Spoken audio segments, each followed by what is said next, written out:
Metro Exodus has finally arrived, and I have to say, it has delivered. Now, to answer that question that you're probably asking, is it good? Yes, it's good.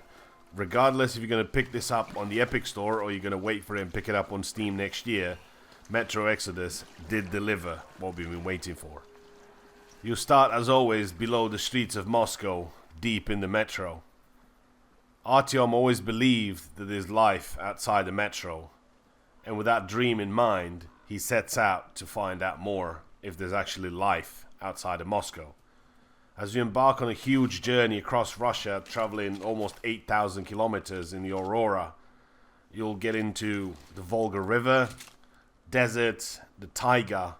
You'll find all sorts of weird and wonderful things along the way that'll make this a really fun experience. With an extensive crafting system that you'll be able to use on the go, no longer do you have to go back and customize your weapons. You could do that on the go by just using your backpack.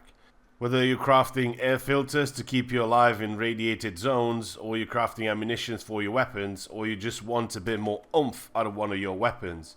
Let's say you want a better stock. Let's say you want to put a 4x scope on a crossbow. Let's say you want this to become a lethal and deadly sniper rifle at long range. You can do that by just accessing your backpack and doing a few modifications to your weapons. That is why Metro Exodus is going to feel a little bit different than what the old Metros did, 2033 and 2034. While you still have that Metro feel, and there's plenty of areas that you'll find like that, he has brought something new. I kind of felt at one point I was playing the old Metro games when I first started. A few more hours into the game, it kind of felt like I was playing the old Fallout games. A few more hours yet again, it felt like I was in the Far Cry universe. All in all these elements combined together work really well, and I never felt like I was not part of the Aurora's journey. It's part of my journey of Artyom and Anna to find somewhere to settle and find a better life outside the Metro.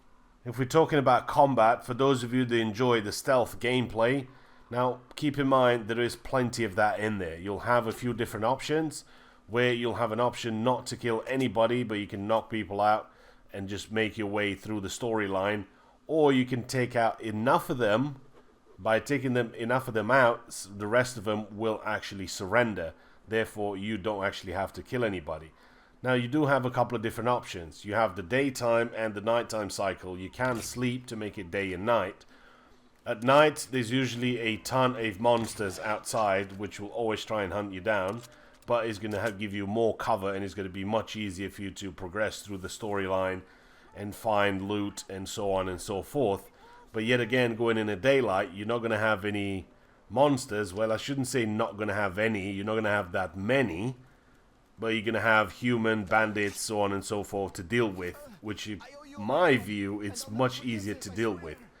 So in the end, it comes down to your own personal choice, which one do you choose. You can go in guns blazing if you'd like to, or you can be as sneaky as a mouse. Just keep in mind that your actions have consequences in the world. Whatever you decide that's a good or a bad decision, it will have a consequence back at your crew on the Aurora, and your Spartan brothers will pay the price. Some of them might get injured, and they'll not be able to help you out in a tight spot.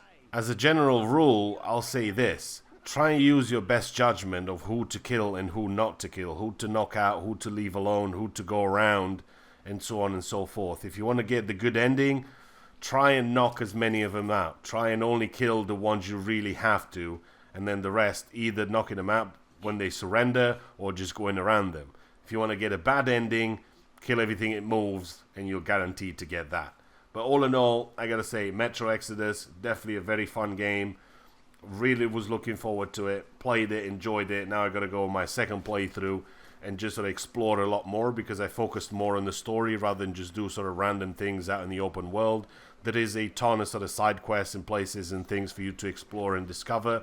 So if you are thinking about, can I replay this again? Do I get a little bit more out of it, just 8 to 12 hours? Well, the story itself, it'd be sort of between 10 and 12 hours, depending how quick and how stealthy you go for it. All in all, I gotta say, you probably will end up playing the game yet again on a lower difficulty or maybe on a higher difficulty, depending on your playstyle or what you want to do and how you want to explore the game. But you will probably get another playthrough out of it, just because you want to go back and just explore more about the game. all in all, I gotta say, I definitely enjoyed the game. It's something that I'll definitely recommend you picking up. Like I said, it doesn't really matter where you get it as long as you get it and have fun with it. Ton of weapons, tons of different things for you to customize, lots of stuff for you to explore and find and craft and customize, and you will have a lot of fun with some of the best weapons in the game. If you do decide that you want to watch a playthrough of the game, it's linked in the description. It's on my Twitch channel. We played the whole game there live. Go ahead and watch it. If not, hopefully enjoy the video, and I'll see you in the next one.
Freeze, Drifter.